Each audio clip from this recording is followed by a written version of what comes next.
It is Wednesday morning, and what's the significance of it, guys? It's because a week from today, pitchers and catchers report, and it just means the weather's getting nice and spring training is right around the corner, which means baseball's right around the corner. So let's talk some more Pirates baseball. What's going on, everybody? I am Mac, back with another video. As always, do me a favor, like, comment, subscribe, follow on Instagram. Link is in the box below. So we know that last year's strength with the Pirates was parts of the starting rotation. Mitch Keller had a really solid year, and everyone was harsh on him up until last year. But it took him until he was 26 to have his best season and to turn in pretty much an elite season. Johan Oviedo, for a portion of the season, looked pretty well. But the Pirates really need that developed number two in the rotation. And I have three candidates for it. And something that you got to know about all these guys, the one thing that they all have in common, they've all been ridiculed, they've all been criticized, fans have all written them off. But the biggest thing about them is that they're both under the age of 25. AKA, they're still youngins, and they still have a lifetime ahead of them in the MLB.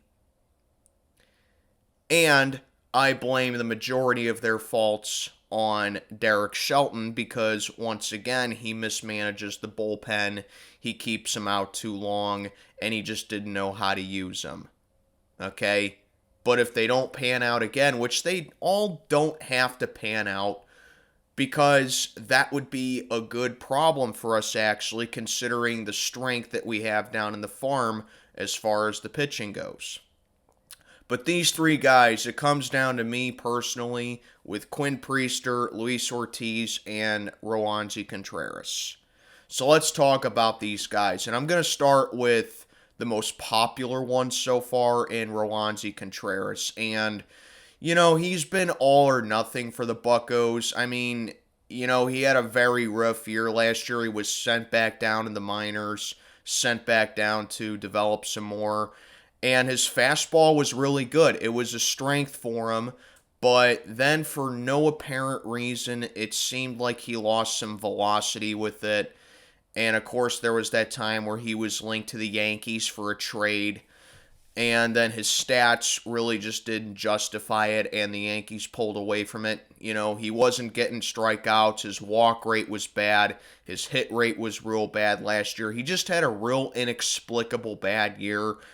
And I would say that he took the biggest drop out of anyone on the team. And like I said, he was sent back down to the minors, and he was not panning out even in the bullpen.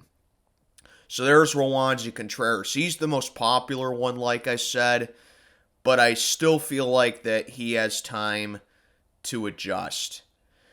Then you got Quinn Priester, and I really don't think he had all that fair of an assessment for the Bucs last year, considering that he was pretty much rushed up here, and he really wasn't given a fair chance. But he actually did the Pirates a favor for the time that he was sent up here. You look at his stats. He had a 7.74 ERA in 50 innings, 36 walks, a 170 whip. Did not do good with the walks. He had 27 walks last year and gave up 12 homers. So, you look at those stats, it's like, oh, this kid's bad. He's not going to pan out. We ruined him. It's just another Pedro Alvarez situation for us. But there was a point in time where Priester was actually a top 10 prospect for us.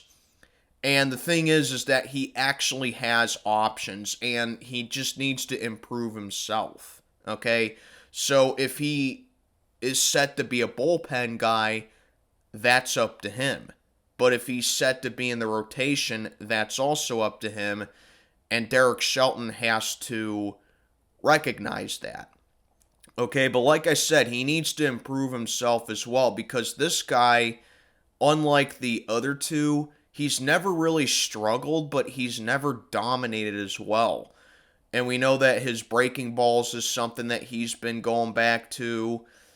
And when he stopped throwing it in the zone and not throwing 98 miles an hour, that's when he goes to the breaking balls. People have said that he's lost velocity on his fastball. No, he's just not throwing that fast anymore.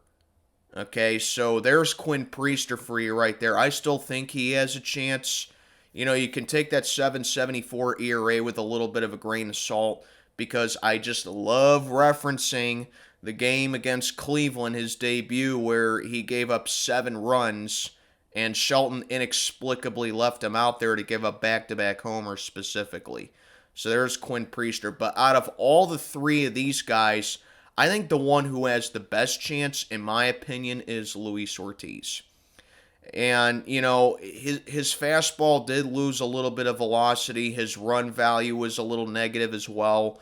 But you take a look at that 4.78 ERA over 86 innings. That's not really all that bad. I mean, you know, you look at him, he has a lot of potential to him still. I mean, he comes up with the grounders, and I know this is not really a pitch-to-contact league. It's more of a strikeout league. But 48.5% of the time when he's allowing contact, the batters are hitting him on the ground and they're producing outs for the Bucks. You know? So, yeah, I mean, like I said, he may not be a guy that's going to go out there and rack up 10 strikeouts a game or 7 strikeouts a game over 5 innings or whatever, but he is a guy who has good stuff. He has a good arsenal, and he's going to get outs at the very least, you know? I think at the very least that he's just a bullpen guy. At the very worst, I think that's just the worst that can happen with him. But then again, I mean, he's not the only guy on this team that has come to that. I just mentioned that with Roansy Contreras. You know, he was so bad last year that he got sent back down to the farm and that he was put in the bullpen. But, you know, I really do think Luis Ortiz, he puts his stuff together. He definitely does have the quality. He does have the capability of being that number 2 starter for the Bucks with Johan Oviedo, because, you know, like I said, a strength for the Pirates last year was the starting rotation for a good portion. And you take a look at these 3 candidates right here. If they all just work on their stuff, they marinate, they mature, they focus on their personal strengths, I think any one of these 3 guys can, at the very least, be on this team for the short term, and they can be core contributors to this team.